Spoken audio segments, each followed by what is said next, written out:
I've been sort of an undercover superhero or something. Like I would go out to a bar and like a song that I wrote would be playing and like no one has any idea that like I co-wrote that. I was a part of that. You make me feel like I'm living a teenage dream. So if I said I want your body now, would you hold it against me? I am a champion, and you're gonna hear me roar. It means so much to me that people have connected with the songs that I've co-written because I get to be a part of their history. I get to be a part of their coming of age.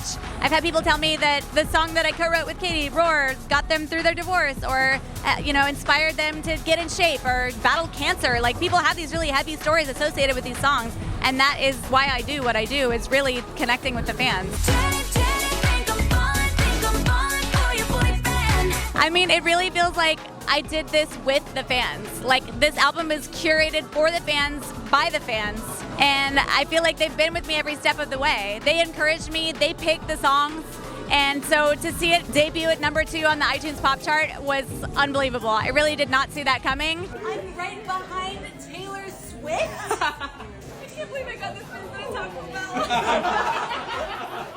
It couldn't be a better place. To have my name right under Taylor Swift was like mind-blowing, so I'm just incredibly grateful. I did not expect that at all. I was just happy to have it out, but to have that kind of a welcome debut, I was like, holy shit, okay, we did something. Like, I'm already happy. Like, if that's all I ever got out of this, then I'm happy. That's great. Hot city, fire up the boulevard. Hot city. Well, I had to overcome my own fears and my own insecurities of feeling like these songs were dated or no one was gonna care anymore. And I really turned a corner when there was this resurgence of like 2010s pop music. Everyone was nostalgic for it and the fans were asking for it. So I think probably the biggest hurdle was getting out of my own way. And then of course re-recording everything was a challenge, but it was really fun because it was almost like collaborating with my former self. So it's been a really enlightening experience. I've learned a lot.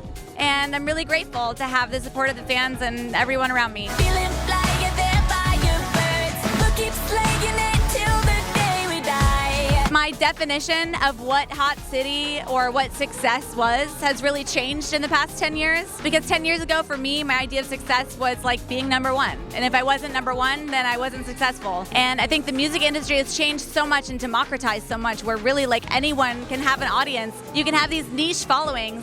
And so I feel like I'm just really happy to have people that love me, want to hear my music. And I don't have to appeal to the masses to feel like I've accomplished something. As long as I'm connecting with my own audience, I'm perfectly happy.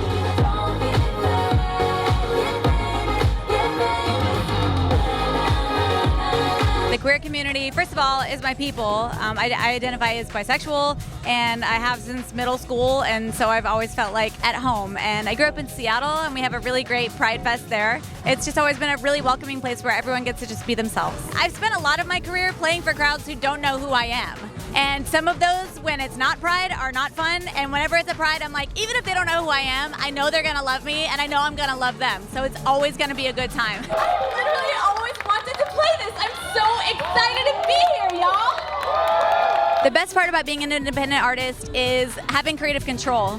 Not having to answer to anyone, not having to be on anybody else's schedule. I think that was one of the most annoying parts about being on a label was that they have other artists and you have to fit in the calendar, and if you miss a deadline, then blah, blah, blah, whatever. Or like if I decide I want to, for instance, promote a song that I put out 10 years ago, I can do that. And that's exactly what I'm doing. And if I were still signed to a label, they would be like, that's old, we're not doing that. And I just have the freedom to do whatever the hell I want. I think the hardest part is having to pay for everything and having, especially being a female pop artist, there's glam, there's costumes, there's, music videos. Like, I feel like it's a lot more expensive to be a female pop star, but like there is a certain precedent that we're expected to live up to. I love it, but it's expensive. That's the hardest part. It's just like having to fund yourself.